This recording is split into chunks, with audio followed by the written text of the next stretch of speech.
কেমন আছেন সবাই? আমি আলহামদুলিল্লাহ ভালো আছি।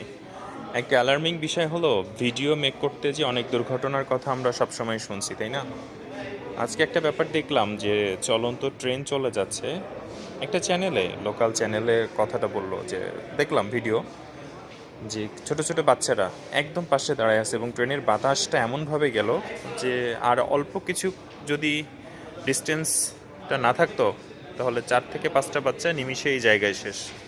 দোষ আসতো প্রশাসনের, গেটম্যানের, কত কিছু। কিন্তু যে সমস্ত বাবা মায়েরা এই সন্তানদেরকে দেখাশোনা করেন অথবা তাদের প্যারেন্ট যারা আছেন, অবশ্যই কি সচেতনতাটা কেউ তো শেখাই দিবে না, তাই না? একসাথে যদি এরকম 4-5টা বাচ্চা ট্রেন যাচ্ছে হাসি তামাশার ছলে একেবারে ট্রেনের কাছ পর্যন্ত চলে যায়, তাহলে তো আসলে যে কোনো মুহূর্তে বড় ধরনের দুর্ঘটনা ঘটেই যেতে পারে। তো আসলে আমাদের অবশ্যই সচেতন হওয়া উচিত এই সমস্ত ব্যাপারসমূহ নিয়ে।